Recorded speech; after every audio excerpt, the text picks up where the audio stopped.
Between the fall of the nephews of Sam and the rise of House Atreides, there was an age undreamed of.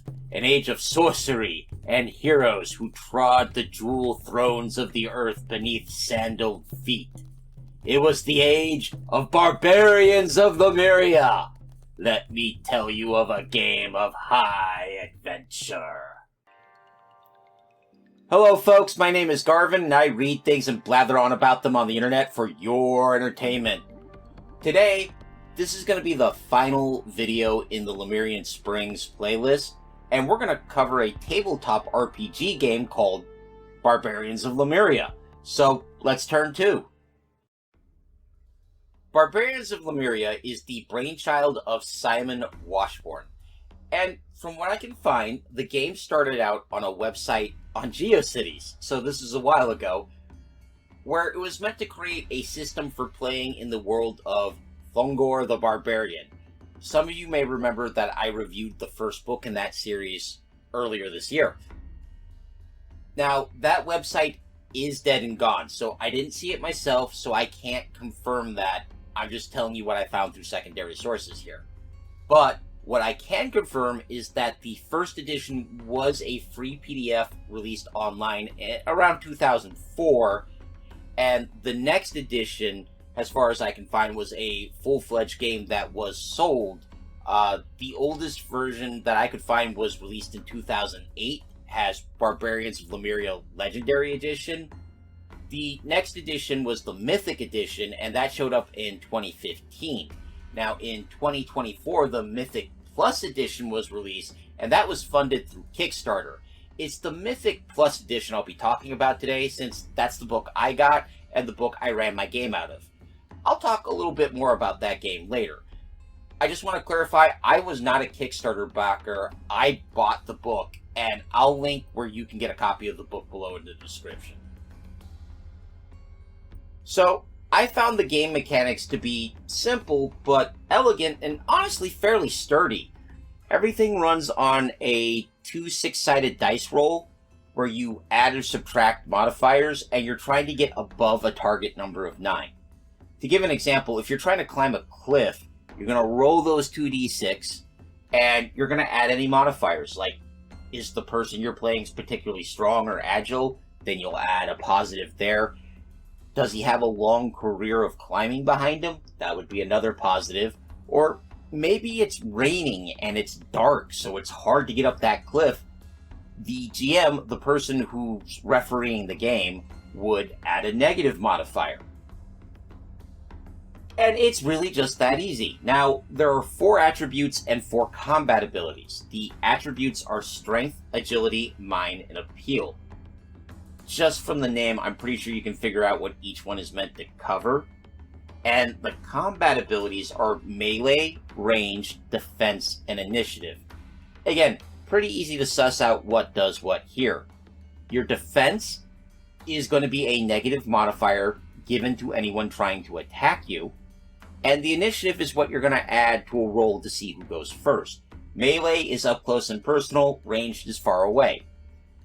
The average for all of these for a normal person is 0, and you can go into the negatives, but it's not recommended for player characters. Combat is fairly straightforward. Roll with your initiative stat. If you get over a 9, you go before the monsters. Well, if you fail, some of the monsters go first, I should say. There's a tiered system of enemies. The top-ranked villains will go first. The lower-level monsters, such as Rabble, will still have to sit in a corner and politely wait for your players to finish before they get to go. If you hit someone, you'll roll a d6 of damage plus your strength and melee, half your strength if you're ranged, and if they have armor, they will roll a d6 to subtract damage from that. I'm not getting into the nitty-gritty here, but this is the basics of the system. Now, most enemies are that rabble tier I mentioned, so they'll have a single lifeblood point, which is what they call hit points in the system.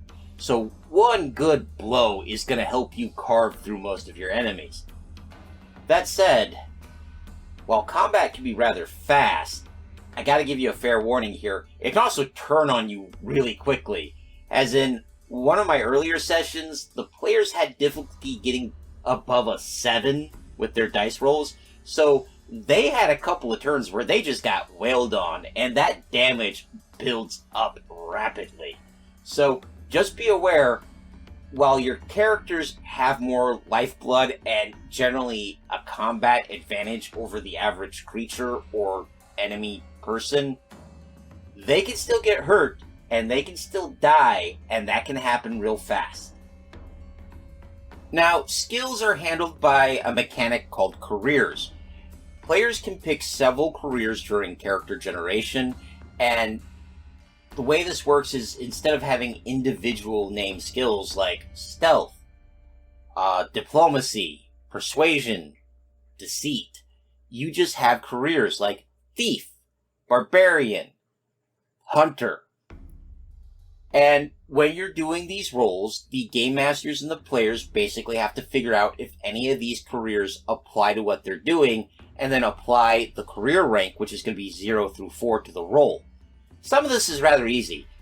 It doesn't take a lot of brain power to decide that, yeah, if you have a thief career for your character, you should get to add that rank to any role to open locks. But others can be a little more obscure, such as figuring out if the guy with a mercenary career could argue over the legal terms in a contract with greater skills than your average guy. That said, there are clear guidelines in the book, but this is a very free-form system and has a lot of trust in the GM or referee or dungeon master, whatever you want to call it, and the players to be able to discuss things and work out these situations as adults. That said, the career system does lend itself to a lot of flexibility, and I do appreciate that. I don't know if I prefer that over individual skills, but I did like what I saw. Speaking of freeform, so is the magic system. Magic users get a set of mana points, which are usually going to be between like 10 and 16. And they'll have modifiers that they can use to bring down the cost of spells. That said, even with those modifiers, spells are going to eat through your mana points quickly, and spellcasting is dangerous. There are only 4 levels of spells in the book, each with increasing cost. Cantrips, the lowest level, cost 1 point. The first level spells cost 5 points, the second level spells cost 10 points, and the third level costs 15 points. And like I said, characters will start somewhere between like 10 and 16, max. Keep in mind though that the third level of spell is cause and city destroying earthquake, so it might be a good thing that that's really hard for the players to do. But as you can see, this is really meant for a low magic kind of game where magic users are rare and don't sling that many spells. And most players are likely to prefer sticking to, swords or bows and arrows. I had a player who was kind of interested in playing a magic user, but he took one look at this spell system, which I have to also note that there's not exactly a list of spells here.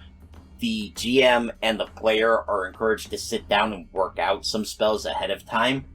So, playing any kind of magic user in the system is going to be extra work, and you are not going to have the kind of juice you would in a D&D or a Shadowrun or a number of other games. Please be aware of that before you jump into this.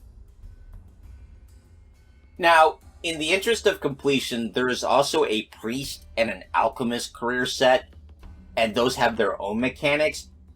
Alchemists are basically the artificer science class of the game.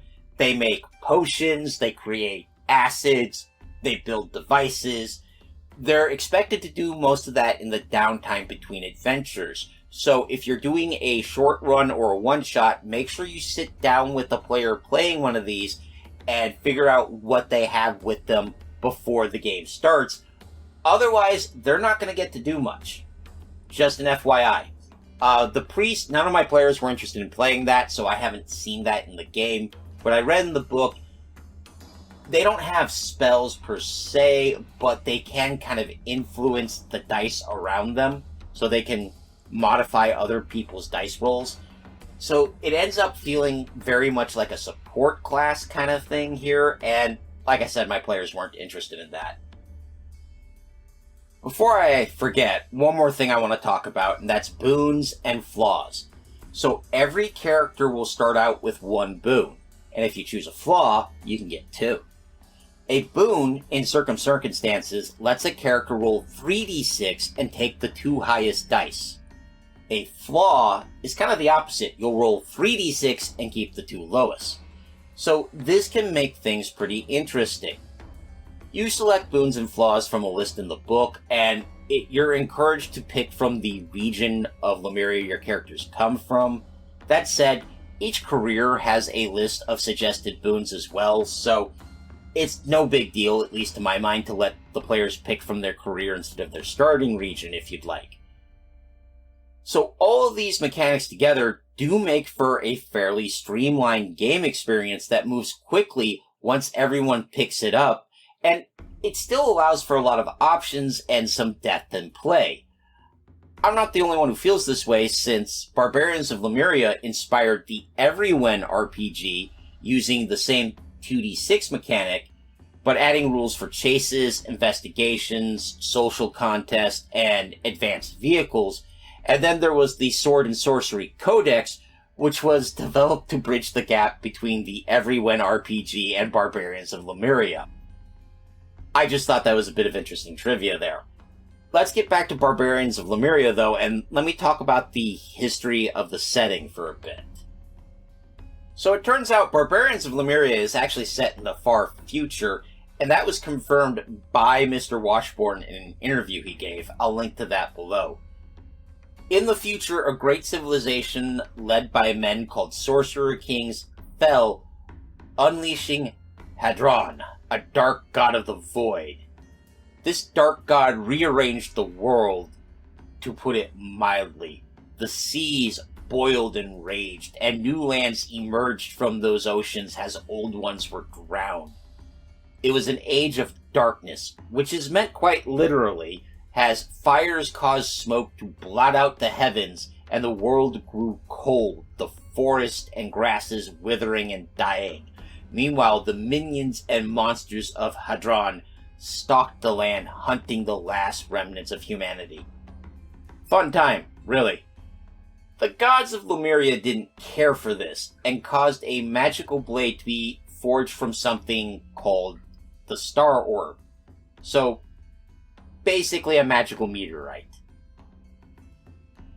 This blade was given to a mythical hero who led the armies of man against those monsters and carved out a part of the world for humanity, a new continent that they named Lemuria.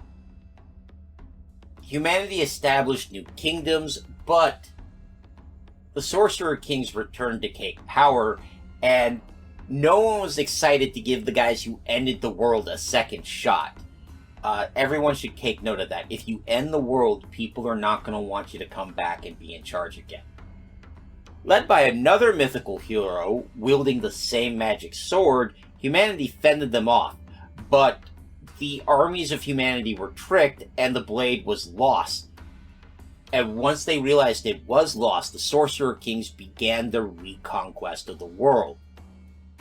King Thangard of Ossal, one of the last free cities, prayed to the gods for help, and in response, the head god of Lemuria, who is called Father Herm, appeared and told the king how to find the blade and lead humanity to victory. The king was successful, but he died in the doing, and once again the blade got lost. We just can't keep a hold of this thing. However, at this point, all but the tiniest remnant of Sorcerer Kings had been killed, so they fled and hid in the dark places of the earth to await another chance to seize power. Humanity, however, moved forward, founding new cities and expanding into new lands on the continent where strange and monstrous creatures await for them. And that's where we are in the modern day setting of the game.